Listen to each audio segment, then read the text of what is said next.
What if 30 seconds of refusing to stay silent could shatter your entire world and rebuild it into something unimaginable? For Zara, a black waitress in an upscale Manhattan restaurant, that moment came when she refused to let ignorance slide. She had no idea that her quiet act of courage was being observed by someone who would turn her entire world upside down. This isn't just a story about workplace discrimination. This is about the power of dignity, the cost of silence, and how sometimes the people who see your true worth are the ones you'd never expect. The Golden Terrace was a temple of privilege where money bought more than meals. It purchased the right to treat others as less than human. Nestled in the heart of Manhattan's financial district, it catered to Wall Street executives, corporate lawyers, and old money socialites who treated dining out like a performance of their own importance. The interior screamed expensive, understated elegance with its marble floors, crystal chandeliers, and waitstaff who moved like ghosts in perfectly pressed uniforms. Zara Williams had perfected the invisible art of excellence. 3 years of flawless service that no one bothered to notice. At 28, she had the kind of quiet strength that came from growing up in Harlem, watching her mother's hands crack from cleaning other people's messes, while still finding strength to hold her daughter's dreams. But worth, Zara had learned, was subjective, especially when you were one of only 3 black employees in a restaurant that served a clientele who often acted like they'd never seen a black person who wasn't serving them. Zara, Table 12 is asking for you specifically, called Marcus, the maitre d', as he breezed past the wait station. Marcus was one of those people who had perfected the art of being simultaneously helpful and completely unhelpful. Their VIPs, Mr. and Mrs. Carmichael from the Upper East Side. Play nice. Zara checked her reflection in the polished surface of the coffee machine, straightening her black uniform dress and ensuring her natural hair was perfectly smooth in its low bun. She grabbed her order pad and made her way across the dining room, weaving between tables filled with people whose lunch probably cost more than she made in a week. Table 12 sat near the large windows overlooking the bustling street below. Mr. Carmichael was a man in his 60s, silver-haired and stern-faced, wearing a suit that probably cost more than Zara's monthly rent. His wife was younger, maybe mid-40s, with the kind of artificially youthful appearance that money could buy, and the cold eyes that suggested she enjoyed using her privilege as a weapon. "Good afternoon," Zara said, approaching with her survival smile firmly in place. "Welcome to Golden Terrace. I'm Zara, and I'll be taking care of you today. Can I start you off with something to drink?" Mrs. Carmichael studied her with naked disgust. "Finally. We've been waiting for 10 minutes. Where's your manager? We specifically requested proper service." The words hit Zara like a familiar slap. Proper service. She knew exactly what that meant, but she kept her armor of courtesy steady. "I apologize for any wait, ma'am." "What can I get you to drink? Is there someone else who can serve us?" Mr. Carmichael asked, not bothering to look at Zara directly. "Someone more experienced?" "I've been working here for 3 years, sir." "I'm very experienced, but if you'd prefer another server, I can certainly arrange that." No, Mrs. Carmichael said, with a wave of her perfectly manicured hand. "You'll do. Just try to keep up. We don't have all day to explain things to you." Zara felt the familiar fire clawing up her throat. The same rage her grandmother had swallowed, her mother had buried, and she had learned to disguise as a smile. She needed this job. Her mother's medical bills weren't going to pay themselves, and her community college classes weren't free. "Of course. What would you like to drink?" As they ordered, Mrs. Carmichael made a show of speaking slowly and deliberately, as if Zara might not understand standard English. When Zara repeated the order back perfectly, Mrs. Carmichael looked surprised, almost disappointed that she couldn't find fault. What Zara didn't notice was the man sitting alone at table 15, tucked into the corner near the bar. He was dressed simply in a well-tailored navy suit, nothing flashy or ostentatious. He'd been nursing the same glass of wine for an hour, occasionally glancing up from his tablet to observe the restaurant around him. His name was David Chen, and he was far from a casual diner. David was the founder and CEO of Chen Industries, a tech conglomerate worth billions that specialized in artificial intelligence and digital innovation. He was also one of the few Asian American billionaires who had built his empire from nothing, starting as the son of immigrants who ran a small grocery store in San Francisco's Chinatown. He understood discrimination intimately, and he had a radar for recognizing it in others. He had been watching the interaction at table 12 with growing interest and anger. Zara returned with their drinks, setting them down with practiced precision. "Are you ready to order, or would you like a few more minutes?" "We'll have the lobster," Mr. Carmichael said without looking at the menu. "And make sure the chef knows we want it prepared properly. Not like last time." "I'm sorry, sir, but this is my first time serving you." "What specifically would you like me to tell the chef?" Mrs. Carmichael let out an exaggerated sigh. "This is exactly what I'm talking about, Harold. They don't train these people properly anymore." The words "these people" hung in the air like poison, infecting every nearby conversation with its venom. Zara felt her jaw tighten, but she maintained her composure. "I want to make sure your meal is perfect. Could you please specify how you'd like the lobster prepared?" "Just tell them medium rare," Mrs. Carmichael said dismissively, "and try not to mess it up this time." This time. Zara had never served these people before in her life, but Mrs. Carmichael was speaking as if Zara personally had disappointed her in the past. It was a common racist tactic, treating all Black people as interchangeable, as if they were one collective entity rather than individuals. As Zara walked to the kitchen to place the order, she heard Mrs. Carmichael's voice carry across the restaurant. "I don't understand why they can't hire more qualified people. It's not like it's difficult work." The comment was loud enough for half the restaurant to hear, and Zara felt every eye in the place turn toward her. She kept walking, her head high, but inside she was screaming. In the kitchen, she gave the order to Chef Rodriguez, who had always been kind to her. He was one of the few people in the restaurant who treated her like a human being rather than a service robot. "You okay, Zara?" he asked, noticing the tension in her shoulders. "Just another charming couple," she said with a bitter smile. "Nothing I can't handle." But as she returned to the dining room, things got worse. Mrs. Carmichael was now on her phone, speaking loudly about the help these days and how standards had fallen.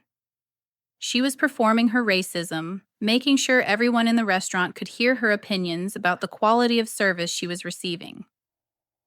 David Chen set down his wine glass, his jaw clenched with anger. He had seen enough. When Zara brought the bread basket, Mrs. Carmichael examined each piece as if she were looking for defects. "This bread is cold," she announced, loud enough for nearby tables to hear.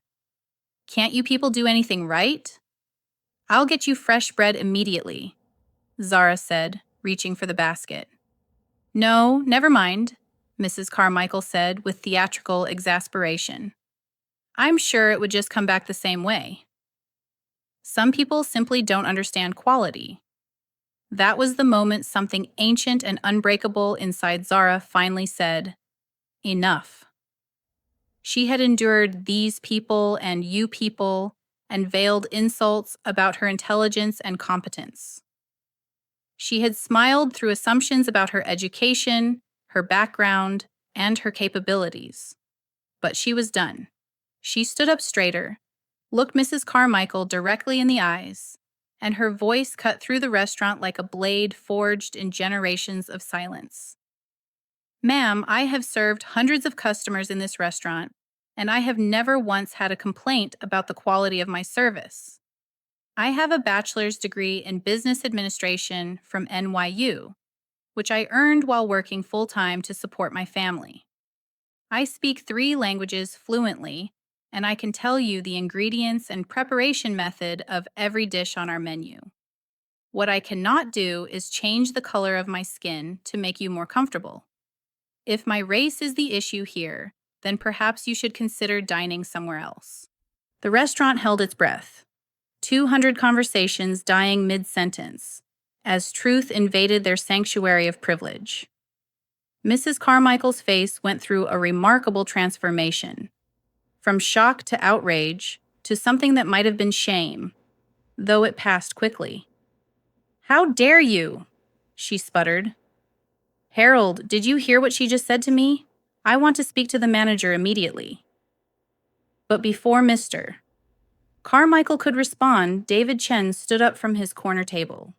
He walked across the restaurant with purposeful strides, stopping directly next to table 12.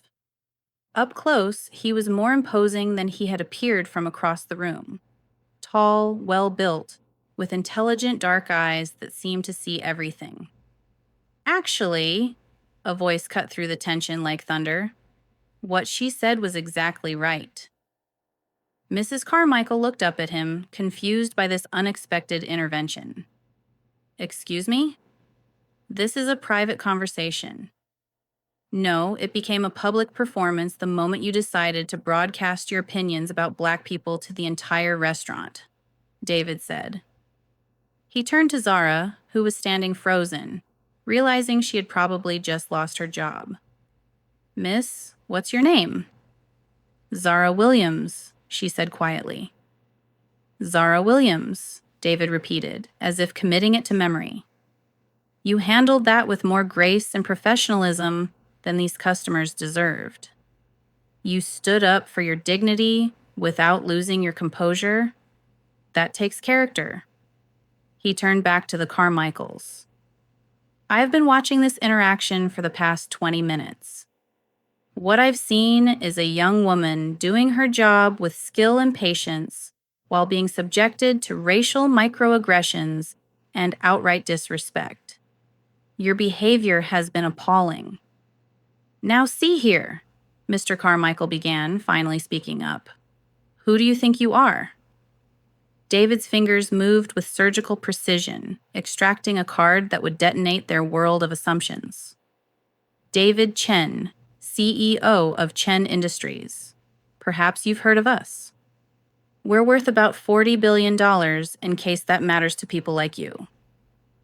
The transformation in the Carmichaels' demeanor was instant and nauseating. Mrs. Carmichael's eyes widened as she recognized the name, and both of them began stammering apologies. "Mr. Chen, we had no idea. We weren't. This is all a misunderstanding." "No misunderstanding," David said firmly. "Just racism, and I've seen enough." He turned to Zara. "Would you mind bringing me my check? I'll be leaving now." As David walked back to his table, the Carmichaels sat in stunned silence. Other diners were whispering and staring, some pulling out their phones to look up David Chen and realize they had just witnessed one of the country's most powerful business leaders publicly call out racism in real time. Zara followed David to his table, her hands shaking slightly as she processed what had just happened. "Sir, Thank you, but I think I just lost my job." David looked up at her with a slight smile. "Miss Williams, I don't think you're going to be needing this job much longer." Before she could ask what he meant, Marcus the maitre d' appeared, looking flustered and nervous. "Mr. Chen, I am so sorry about this incident. We had no idea who you were, and if we had known..." If you had known I was important, you would have treated your employee better? David asked, his tone dangerous. That's exactly the problem, isn't it? Marcus swallowed hard. We will absolutely address this situation with those customers. Good. And Miss Williams will not face any consequences for standing up to racism in your establishment. Is that clear? Absolutely clear, sir. David stood up and placed a $100 bill on the table for his wine. Then he turned to Zara and handed her a black business card embossed with silver lettering. Miss Williams, I'm hosting a dinner tomorrow night at Le Bernardin, 8 o'clock. It's a business dinner, and I could use someone with your skills to help me navigate some cultural sensitivities with my international guests. Are you interested? Zara stared at the card, her mind reeling. Yes, sir, but I don't understand. You will, David said. What I saw today wasn't just someone standing up to racism. I saw intelligence, courage, and grace under pressure. Those are rare qualities.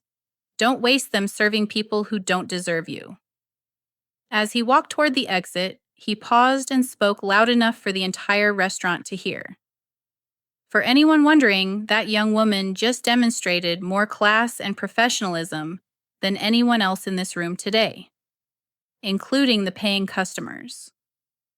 The Carmichaels had quietly left during the exchange, slinking out through the side entrance to avoid further embarrassment.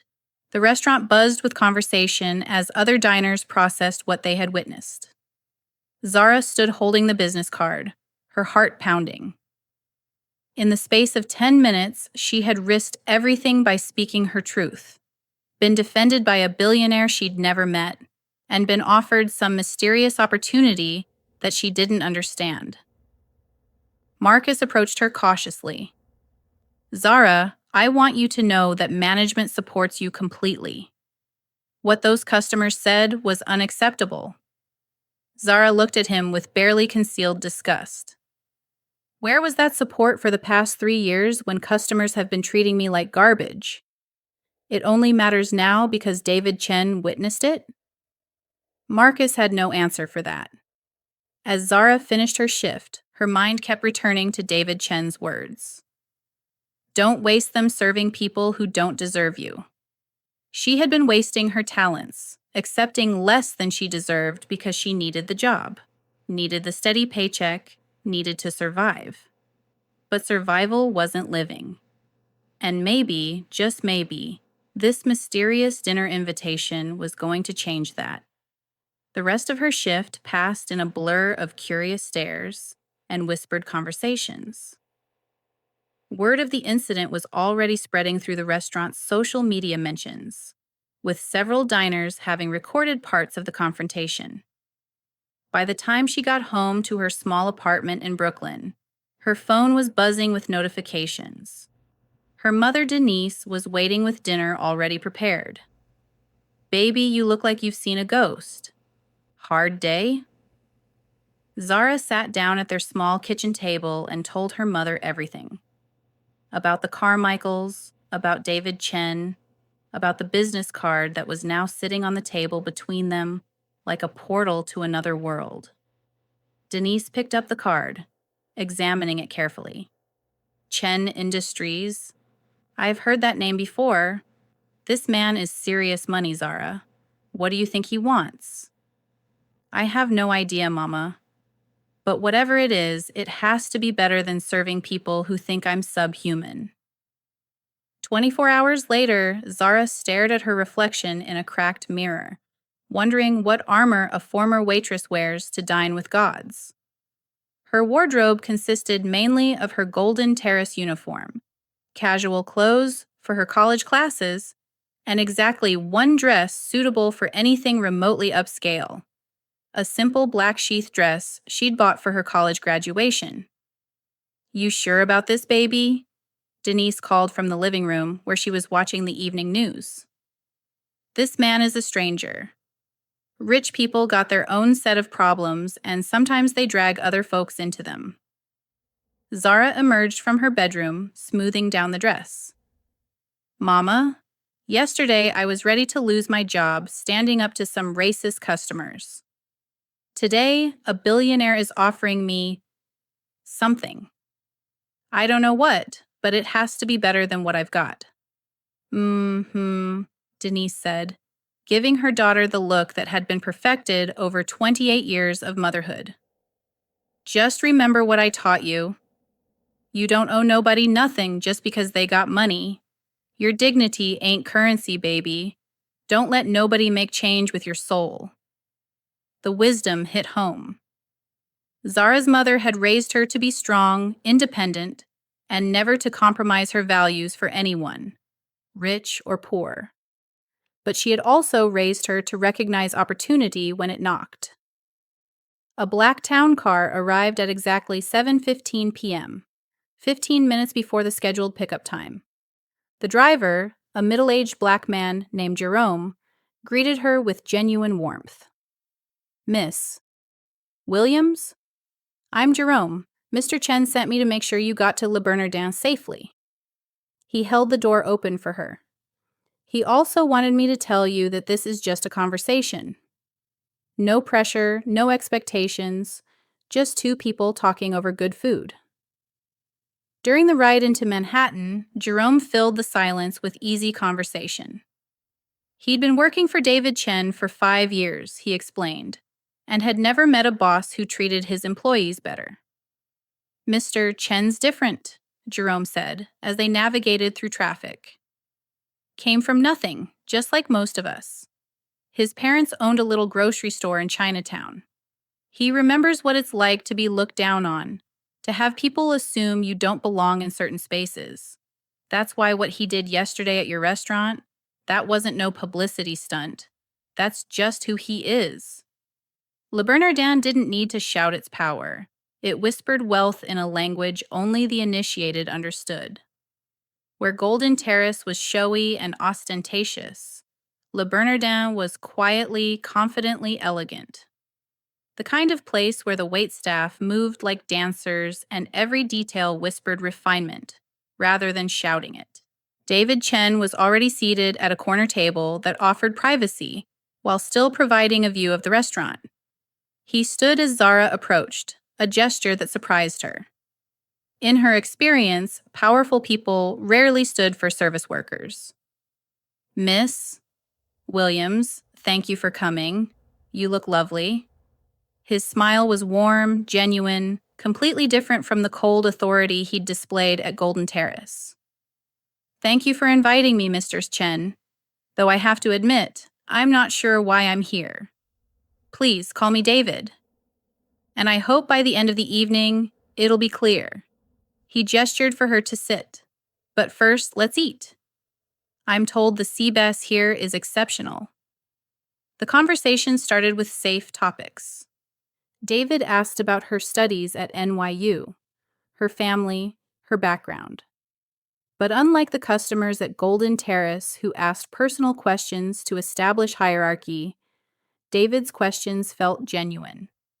He listened to her answers, asked follow-up questions, treated her words like they mattered. Business administration, he mused when she mentioned her degree. What drew you to that field?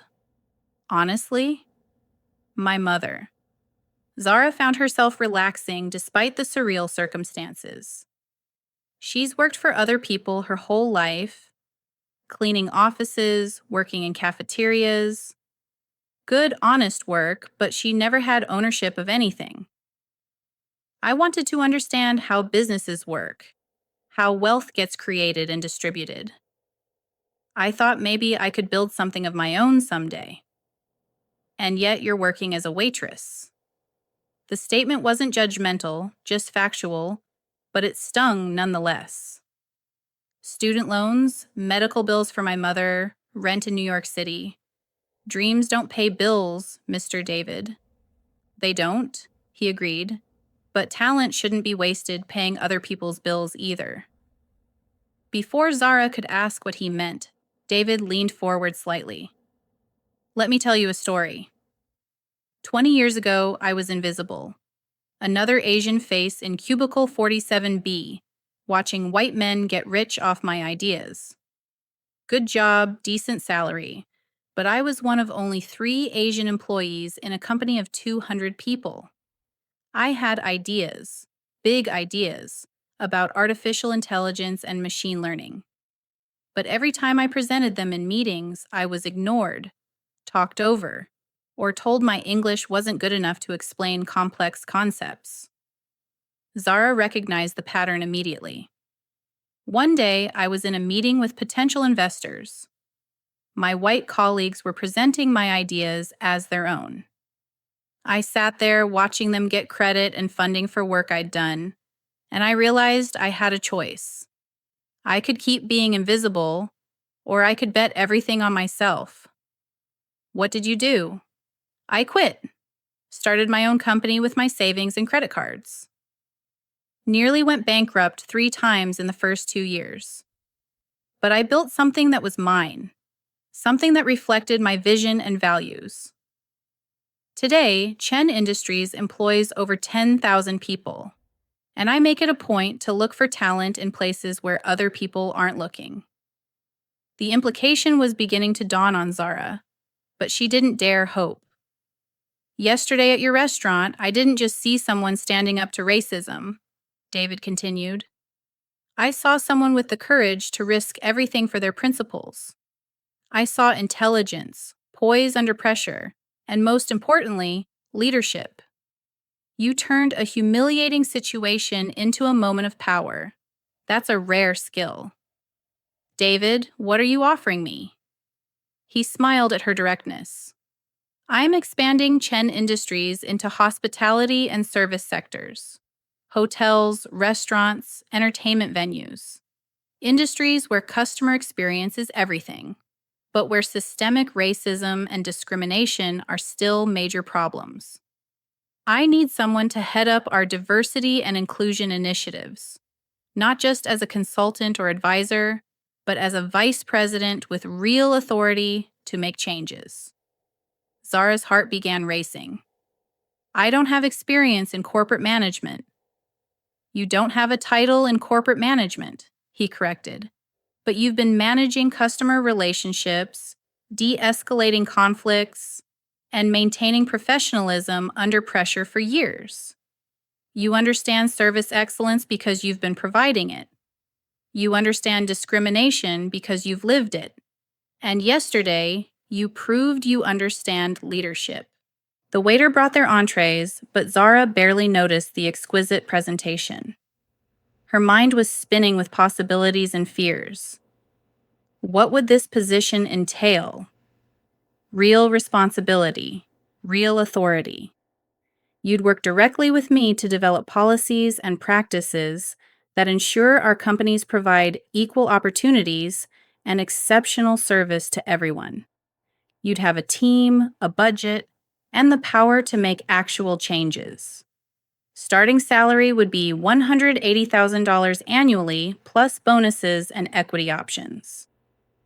$180,000. The number hit her like lightning, more money than her mother had made in 5 years combined. It was more than 5 times what she made at Golden Terrace. It was enough to pay off her student loans, cover her mother's medical expenses, maybe even buy a real home. There's got to be a catch, she said, her voice barely above a whisper. The catch is that it's real work with real expectations. You'd be representing the company at industry conferences, developing training programs, working with legal teams on policy implementation. You'd be in boardrooms with people who might look at you the same way the Carmichaels did yesterday. The difference is, you'd have the authority to do something about it. David paused, studying her face. The other catch is that some people will assume you got the job because of your race, not despite the discrimination you faced. They'll call it affirmative action, diversity hire, tokenism. You'll have to prove yourself every day in ways that white colleagues won't. His honesty was both refreshing and terrifying. Why me? You could hire someone with an MBA, someone with corporate experience. because someone with an MBA and corporate experience might understand the theory of discrimination, but they've never had to smile while being called "you people." They've never had to choose between standing up for themselves and keeping their job. They've never had to be excellent just to be considered adequate. He leaned back in his chair. This isn't charity.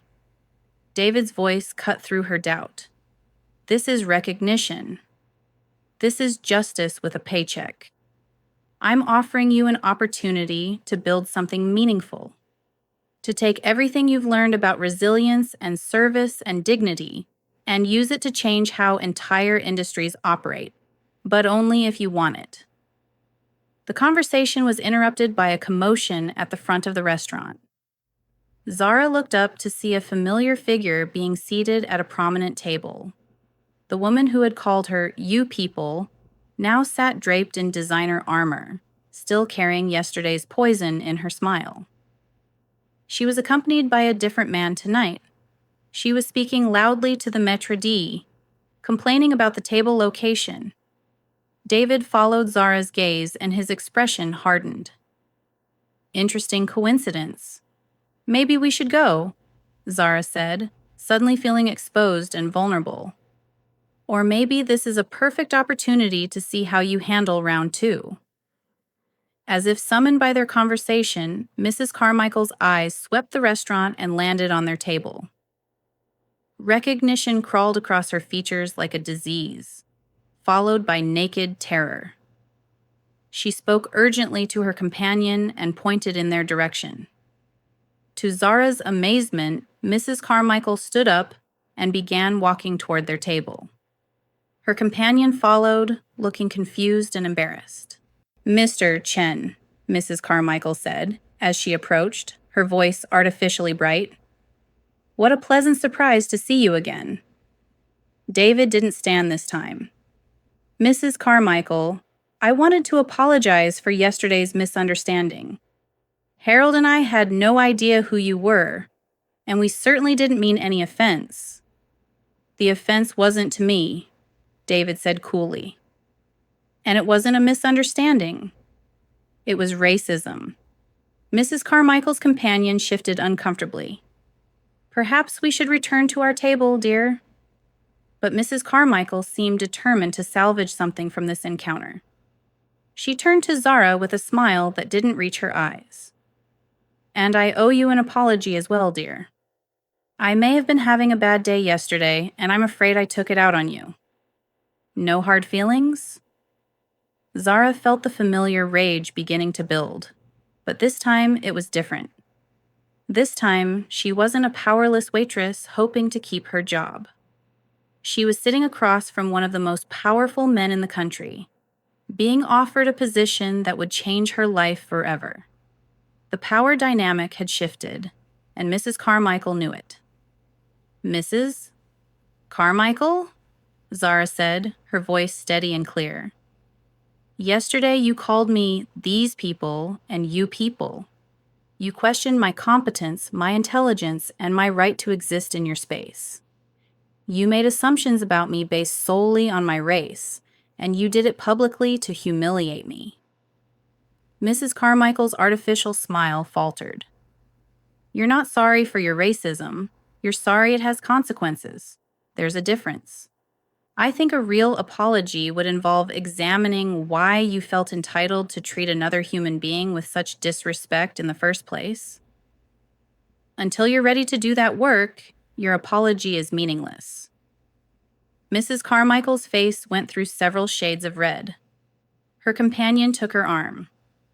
"Come on, Margaret, let's go." As they retreated to their table, David raised his wine glass in a small toast. "That," he said, "is exactly why I want you on my team." The rest of their dinner passed with discussions of logistics. When she could start, what the transition process would look like, how they would structure her department. It felt surreal, like planning a life that belonged to someone else. "I need to think about this," Zara said as the evening wound down. "It's a huge decision." "Of course. Take all the time you need." "But Zara?" David's expression grew serious. Don't let fear make the decision for you. I've seen too many talented people talk themselves out of opportunities because they didn't think they deserved them. The ride home gave Zara time to process everything. Jerome, sensing her need for quiet, didn't try to fill the silence with conversation. By the time they reached Brooklyn, Zara's mind was clearer. Her mother was still awake, waiting with hot tea and worried questions. "So?" Denise asked. "What's this man want from you?" Zara told her mother everything. The job offer, the salary, the responsibilities, the risks. Denise listened without interrupting, her expression growing more thoughtful with each detail. "Baby," she said when Zara finished, "your whole life, I've watched you make yourself smaller to fit into other people's spaces. You've been so afraid of taking up too much room that you forgot you deserve to take up space. Mama, what if I'm not ready? What if I fail?" Denise reached over and took her daughter's hands. "Zara Williams, you've been ready since you were 5 years old and started reading chapter books because the picture books were too simple. You've been ready since you were 16 and balanced school with a part-time job to help with bills. You've been ready since you walked into that restaurant yesterday and chose dignity over a paycheck. But this is different. This is corporate America, boardrooms, decisions that affect thousands of people. And who better to make those decisions than someone who understands what it feels like to be on the receiving end of discrimination? Who better to ensure fairness than someone who knows what unfairness costs?" As Zara lay in bed that night, her mother's words echoed in her mind. She had spent so much of her life being careful, being safe, being small. But safety hadn't protected her from racism. Caution hadn't earned her respect. Maybe it was time to bet on herself the way David Chen had bet on himself 20 years ago. Her fingers trembled as she typed the words that would end one life and begin another. "I accept. When do I start? Send. No turning back." His response came within minutes. "Monday. Welcome to Chen Industries, Vice President Williams." Vice President Williams. The words tasted like possibility and terror in equal measure. Maybe, she thought as sleep finally claimed her, growing into something impossible was the point. Monday morning came dressed as destiny, carrying the weight of everything Zara had never dared to dream. 40 stories of glass and steel stretched toward heaven, while Zara, still carrying restaurant grease under her fingernails, stood at the gates of a kingdom that had never wanted her kind. The voice of every teacher who doubted her, every customer who dismissed her, every mirror that reflected "not enough," crashed down on her shoulders. What was she doing here? She had no corporate experience, no advanced degree, no network of powerful connections. She was a girl from Harlem who had worked her way through college serving tables, and now she was supposed to advise a multi-billion-dollar company on diversity and inclusion. "You belong here," she whispered to herself, repeating the mantra her mother had drilled into her head over the weekend. "You earned this." The lobby was a study in understated power. Polished marble floors, minimalist furniture, and a reception desk staffed by people who looked like they belonged in fashion magazines. Zara approached the front desk, her new business attire feeling both foreign and empowering. "Good morning. I'm Zara Williams. I'm starting today as Vice President of Diversity and Inclusion." The receptionist, a young Asian woman with a warm smile, looked genuinely pleased. "Miss Williams, we've been expecting you. I'm Lisa Chen, no relation to Mr. Chen, despite the name. He's asked me to bring you up to the executive floor as soon as you arrived." 38 floors up, leaving behind every version of herself that had ever served, cleaned, or smiled to survive. Through the glass walls, Zara could see the organized chaos of a thriving company. People in meetings, collaborative workspaces, buzzing with energy, the kind of purposeful activity that created billion-dollar valuations. Power lived here, but it wore comfortable clothes and kept family photos on the desk, the kind of power that didn't need to perform. David's office was a corner suite with floor-to-ceiling windows offering a panoramic view of Manhattan, but what struck Zara most wasn't the luxury. It was how authentic the space felt. There were family photos on his desk, books scattered on side tables, and a small meditation corner with cushions and plants. "Zara," David said, standing up from behind his desk, "how are you feeling?" "Terrified," she answered honestly. "But ready?" he laughed. "Good. Fear means you understand the magnitude of what we're trying to do. Overconfidence would worry me more." He gestured to a sitting area away from his desk. "Let's talk about your first day." As they settled into comfortable chairs, David pulled out a tablet. "I've had our HR team prepare an orientation schedule, but I wanted to brief you personally first. You're going to face skepticism, Zara. Some of it will be subtle, some of it won't be. Some people will assume you're unqualified, others will test you to see if you'll back down. How do you want to handle that?" The question reminded her why she respected David Chen. He wasn't sugarcoating the challenges or pretending discrimination didn't exist. He was preparing her for battle. "The same way I handled it at the restaurant," Zara said, "with facts, professionalism, and the confidence that I belong in any room I enter." "Perfect. Let's start with your team." Over the next hour, David walked her through the organizational structure. She would have a team of 5 people: 2 data analysts who specialized in workplace demographics, a legal counsel focused on employment law, a training coordinator, and an executive assistant. Her budget for the first year was $2.3 million. The numbers were staggering. At Golden Terrace, she'd been responsible for maybe 6 tables and ensuring customers got their correct orders. Now she was responsible for millions of dollars and the workplace experiences of thousands of employees. "Your first major project," David continued, "will be conducting a comprehensive audit of our hiring, promotion, and retention practices across all divisions. We need to understand where we are before we can determine where we need to go." A knock on the door interrupted them. David's assistant entered with a woman in her 50s, impeccably dressed in a navy suit that screamed executive authority. "David, sorry to interrupt. Victoria Hamilton is here for the 10 o'clock meeting."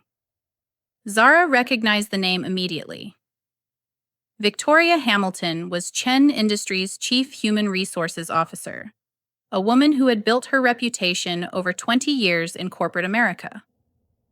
Her LinkedIn profile read like a masterclass in climbing the corporate ladder.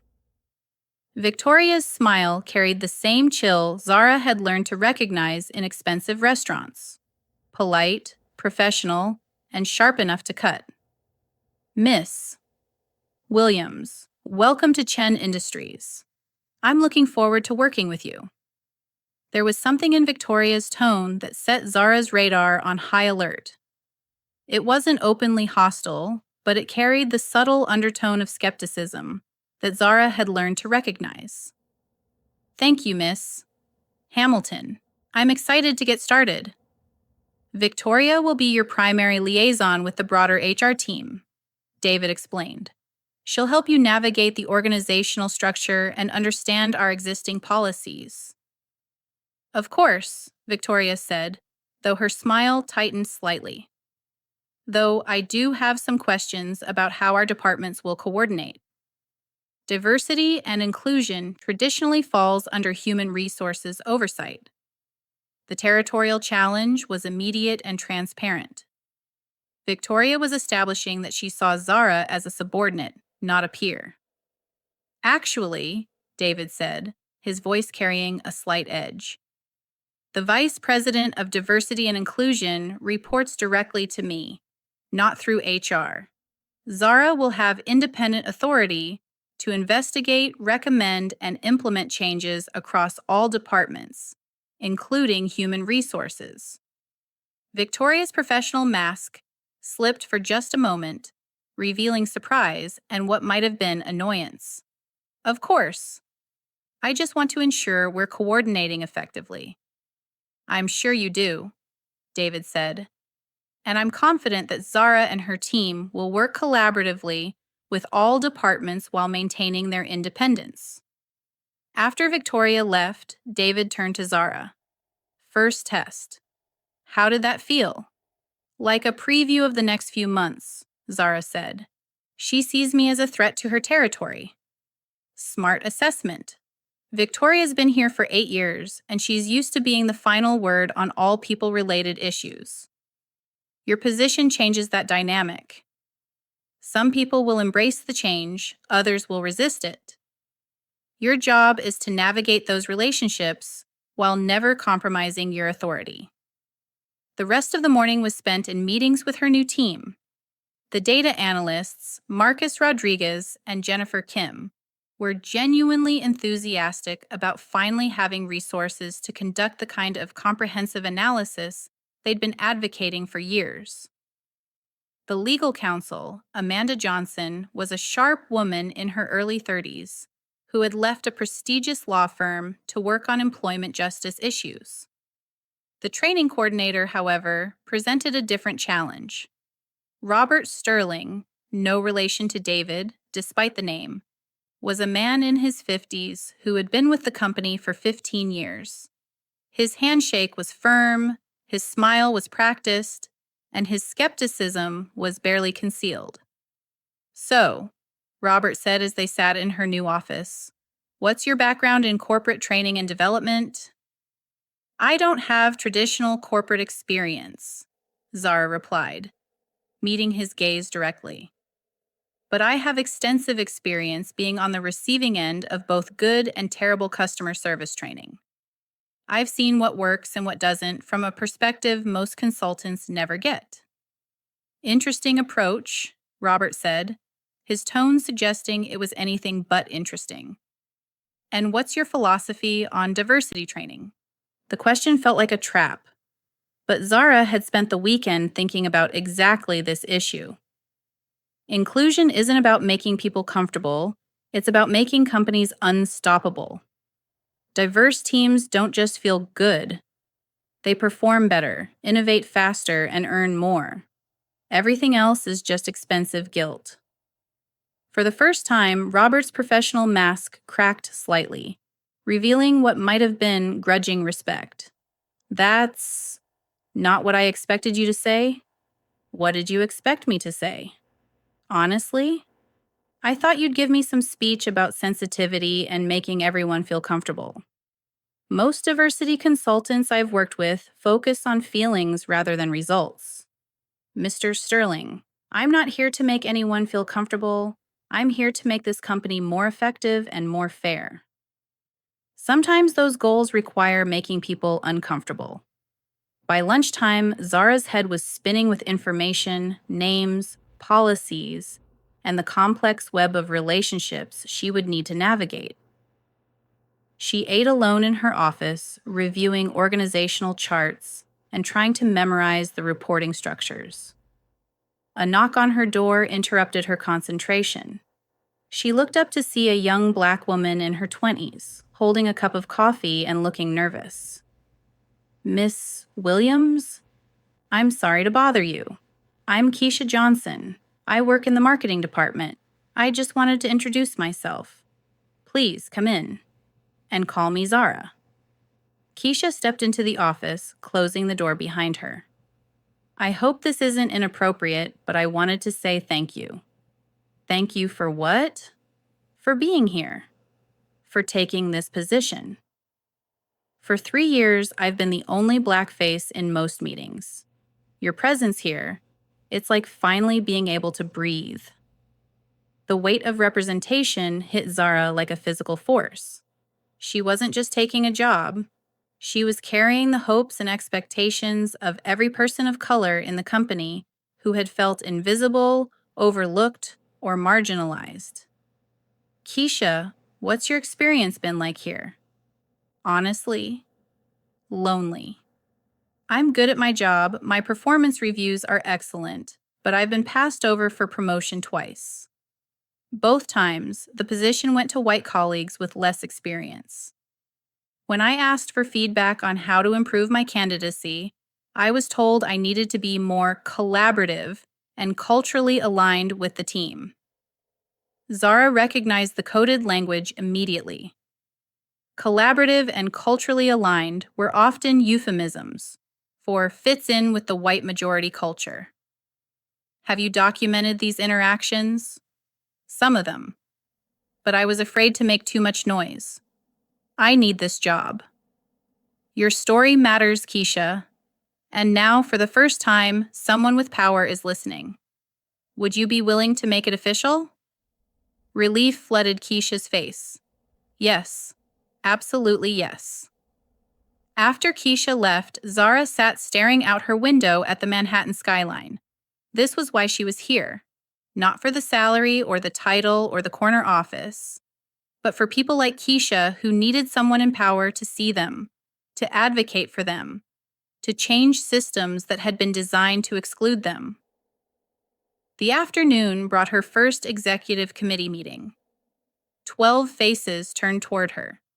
11 white, 1 Asian, all carrying the casual confidence of people who'd never had to prove they belonged anywhere. David made the introductions, and Zara found herself shaking hands with chief financial officers, chief technology officers, and division presidents, people whose decisions affected thousands of employees and millions of dollars in revenue. "We're excited to have you join the team," said Sarah Chen. Again, no relation to David, the chief marketing officer.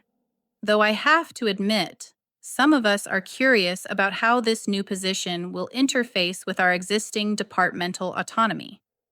There it was again, the territorial challenge wrapped in polite corporate speak. "I appreciate the question," Zara replied.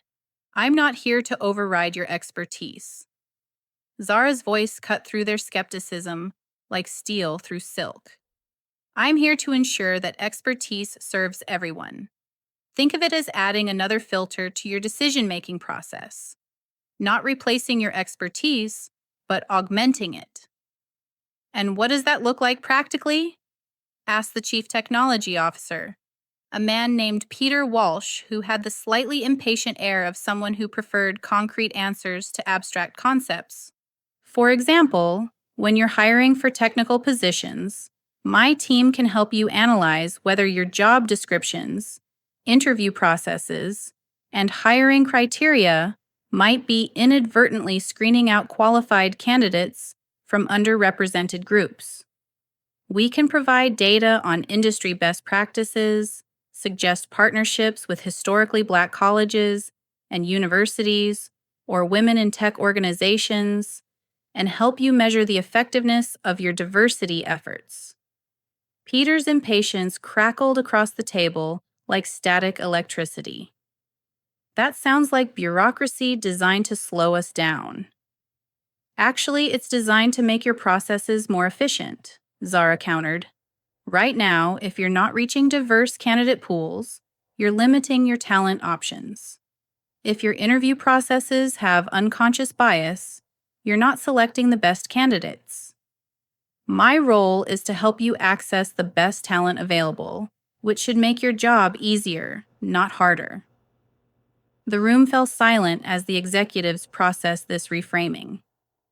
David looked pleased, but several faces around the table showed varying degrees of skepticism. "What kind of metrics will you be using to measure success?" asked the CFO, a woman named Margaret Torres. "Multiple metrics: hiring rates by demographic group, promotion rates, retention rates, employee satisfaction scores broken down by identity categories, and exit interview analysis. But we'll also be measuring business outcomes, team performance, innovation metrics, customer satisfaction. The goal is to prove that inclusive practices drive better business results. And what happens if departments don't meet your diversity targets? Asked Peter. Zara felt every eye in the room focus on her. This was the moment that would define her authority and credibility. First, we don't set quotas. We set goals based on available talent pools and industry benchmarks. Second, if departments consistently fall short of those goals, we work with them to identify barriers and develop solutions. Third, if departments refuse to engage with the process or actively resist inclusive practices, that becomes a performance management issue that gets escalated to David. She looked around the room, making eye contact with each person. But I'm not here to be the diversity police. I'm here to be a strategic partner who helps each of you build more effective, more innovative, more successful teams. The meeting continued for another hour, with Zara fielding questions that ranged from genuinely curious to subtly hostile. By the time it ended, she felt like she'd survived a gladiator arena, where the weapons were words and the prize was respect. David walked her back to her office afterward. How do you think that went? Like a job interview that I'm not sure I passed, Zara said honestly. You didn't just survive that boardroom, you owned it. In fact, you exceeded expectations. Peter Walsh hasn't asked that many detailed questions about a new initiative in years. When Peter engages, it means he's taking you seriously. And the others? Mixed bag. Some are genuinely excited about what you bring to the table. Others are waiting to see if you'll survive the first few months before they decide whether to support or undermine you. That evening, Zara sat in her mother's kitchen, exhausted but exhilarated. She told Denise about her first day, the challenges, the skepticism, the moment when Keisha thanked her for simply existing in that space. "Baby, how do you feel?" her mother asked. Scared, excited, overwhelmed, like I'm exactly where I'm supposed to be, and completely out of my depth at the same time. Your great-grandmother picked cotton with hands that dreamed of building empires. Your grandmother cleaned houses while imagining boardrooms. I served other people's children while raising a CEO. You think you're the first Williams woman to be scared of her own power? Denise said with a smile. You know what your grandmother used to tell me? She said. If you're not a little bit scared, you're not growing. You're growing, Zara, and you're going to change things. As Zara prepared for bed that night, she reflected on the surreal journey from Saturday morning, serving coffee to demanding customers, to Monday evening, sitting in boardrooms as a corporate vice president.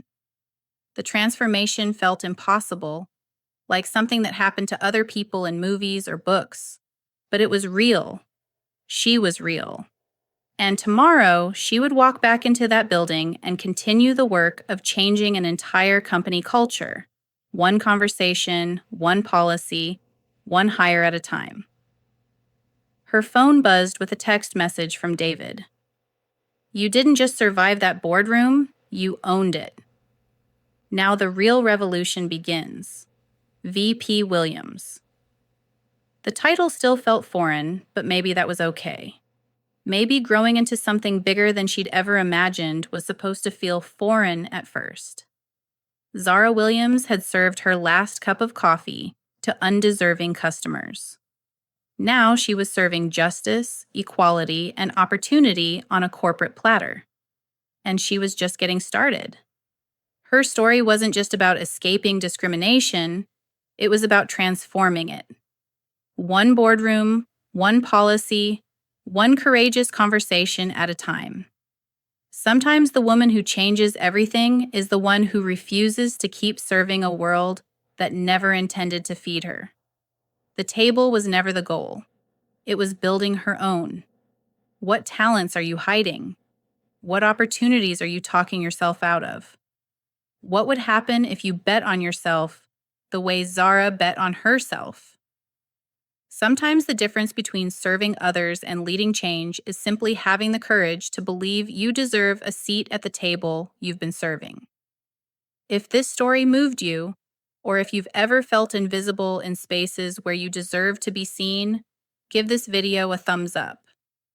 Share it with someone who needs to hear that their voice matters, that their experiences have value, and that sometimes the person watching from the corner table might just change their entire life.